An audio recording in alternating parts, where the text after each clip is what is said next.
Scott was hearing when I heroes and heroines got clipped on heroin crack. Raise the murder rate in DC and Maryland. We invest. What's going on, world? Welcome to another episode of The Walker Review. It's me, B-Walk, and I'm here now collabing with No Rulez Tv. The Walker Review, No Rulez TV. We're here doing big things. I rule the world. Imagine that. I free all my sons. I love them, baby. Black diamonds and pearls. Could it be? That was big build for real. We all been all over the city making moves, talking to everybody. So the same people, so it was only a matter of time. Only matter of time, man. So they got a real creative project they've been working on. They as well as been doing the interviews, but they got a documentary they want to explain. So we had to come together and actually talk about it. So for one, I want to start off kind of personally with you guys. I know Toure, Mike, where are you guys individually from? Oh, well, I'm from born in Dallas, raised in Ball Springs, Texas. Lived there for 10 years, and then I went to Cedar Hill High School, then went to college, A&M Commerce, where I know you from. Right. Yeah, I came back to Dallas, and I'm here for good now. Already. Man, girl from South Dallas, shout out for Deuce, Columbia, Adwell, Scotland, I've been all over the deep. Pleasant Grove, West Dallas, Langston, all over the deep, basically. You know, shout out SFA though. Neck one time, graduated both degrees. Understood. Y'all made it to the tournament. It kind of fell short. Kind of fell short, man. Shout out to Lumberjacks anyway. It is what it is. We ain't making it that far, so at the same time, I definitely understand, man. Sure, we do too. Gotcha. I ain't gonna never move on. But at the same time, I know with me and my Walker Review, I wanted to start it just to kind of inspire other people as well as tell other people's passion about what they do. What kind of made you guys start No Rulez TV? You want this? Alright, so, well, if you don't know, we are in a relationship together. I silence. Be quiet, man. So we was in bed one day, and I'm just thinking about her future because she got her master's in mass media. Yeah. So I was telling her, do you know anybody who rap or sing anything like that? And she was like, yeah, why? I like just start interviewing them, and like that's her dream. So with that, we were talking about her dream. So one day she was like, what about yours? I was like, I want to do film. Do stuff like that. She's like, we'll just put them together and merge our dreams together and make a business. Then with the name, it took us forever to come over with No Rulez TV. That was the hardest part. The hardest thing. That was the hardest. It's always the name. You got the idea, but as far as the name that you're gonna actually sell out to people, it's always just the hardest thing. It was the hardest thing to figure out. Yeah, we went through a lot of names. We tried to merge, like get a word from media, then you get a word from film, and try to put it together. Languages. Languages, it just didn't work, and we just came with No Rulez. Okay, but I watched a little bit of your clips that you guys did for your documentary, Dope Kids. Yeah. What kind of inspired y'all to actually start, not slow down with the interviews, but kind of branch off and do this documentary to highlight on what you guys are trying to talk about?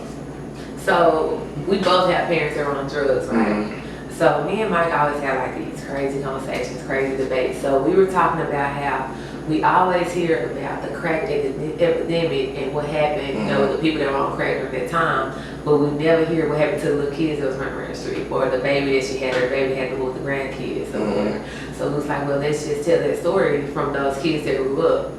So we was thinking of the name, like, okay, well, first of all, we're gonna be able to get people to do it. Like, some people are embarrassed about that. But I know, if you know, once you start talking about your life, people start to branch towards it like, damn, I can tell my story too, I'm not the only one. What's that? So we kind of started like that, and we was like, so what we gonna name it? Because first it was gonna be Kids of Crack. Kids of Crack.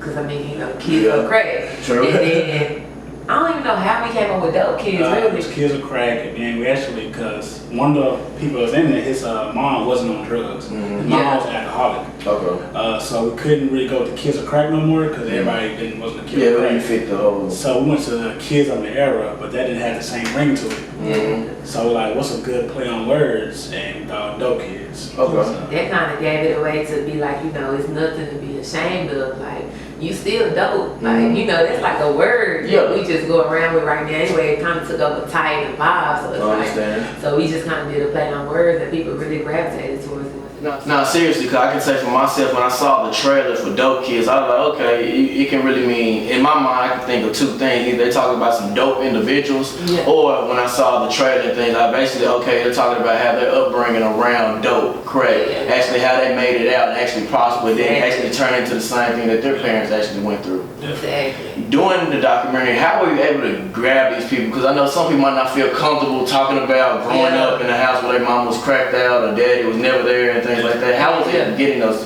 people? Well, I posted on Twitter, Facebook, Instagram, and I didn't ask nobody individually.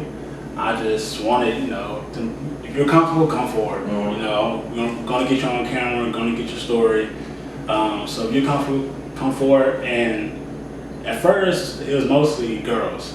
It was like this, we got a whole bunch of girls. And I'm like, no what? Didn't show no type of diversity and everything. I wanted just to reach guys and everything. So, and then I sent another tweet, another Facebook post, diving guys. So now I have 2 guys, right? 3. I do have 3 guys. 3. The third one just kind of stepped up. Like we was just talking about he a videographer together, so I was just chopping it up with him. What's your name, Steve? Yeah, I was seeing him at a couple functions. When you see a camera in your hand, you gotta look up. Hey, what's going on, fam? And Steve was just like, damn, that's tight. He was like, hey, I want to do it. I was like, go holler at Mike. And it was just like that. We was already had been working with him on some stuff too. So it just kind of worked. So like we really appreciate everybody that wants to do it because everybody was comfortable. Like when you see it, everybody was comfortable. I tried to make them comfortable because I actually was like just asking them the questions, trying to make it like a conversation. And I mean, some people like tensed up, but in the end, it's just like you just talking to somebody. They forgot the camera was there. And I hope it really helped a lot of other people. I understand. While doing this, what were some of the hard things you guys would have to endure during this? Because I mean, you're talking about somebody's lives where they could be still scarred from it. So what was some hard things you guys had to endure during that? During this one, and not to give it away, I mean, y'all not gonna be able to tell who it was, but during this one, so I had one of the questions towards the end, like, okay, how's your parent now? What's their sobriety level like? And she was like, oh, she dead. And I kid you not, Mike was behind the camera. I was just like, damn. Like, we had to edit it. I was just like, damn. Like, I was not expecting that out of nowhere. She was like, she did. I was like, I was expecting that. Then you just had to come to grips and just keep it moving. Yeah, because that just shows the reality of life. That shows the reality. Basically living their lives in the way they do. Yeah, and then, I mean, just hearing the stories, like, it's stuff that you've been through, probably stuff that you've seen. Regardless if like my grandmother raised me, other people that grandmother raised them, so you can relate, so you can take it past, you know, the questions that I had in my head to ask them. You just ask and go along with it. I understand, definitely. I know as far as you guys growing up in the same environment they did, as far as having a family member that was on drugs, like doing the documentary and seeing their emotions and how they came up and just you guys being living testimonies of actually being able to progress. Like what kind of impact did it have on you guys' life, just actually being able to do this project? One for me personally, my sister is one of the people in the film. So, and she's a few years older than me, so it impacted me to see our same lives from a different perspective. Like she's the older sibling, she was the one really, it affects the other child a lot because they don't want to take care of the young ones. And just to see, she the one actually knew my father, because my dad moved out when I was like 3 or 4. So then she was like 10 or 11, whatever. So she actually knows the good side of my dad. I don't know the good side of my dad. So it made me see my dad in a total different light. I still have my same feelings, but total different light. And then just see other dudes, how they deal with it. It was relatable. Because I can like, dudes, they want to fight their dad. I want to fight my dad. And it's just good to know that you're not the only one going through that, you know? See, with me, it was a little different, excuse me, because my mom and my dad didn't raise me, but I'm one of those people, like, I didn't have a problem with it in a way. I know it sounds weird, but I was kind of like, oh, I wouldn't change it.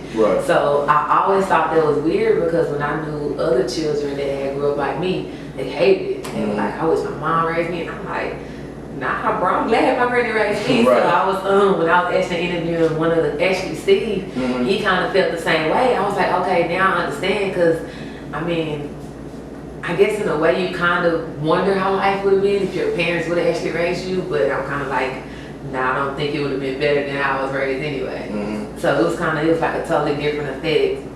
He was. Plus, my parents good now, so it's like, you know, everybody make mistakes. Whatever, we all cool now. Most definitely.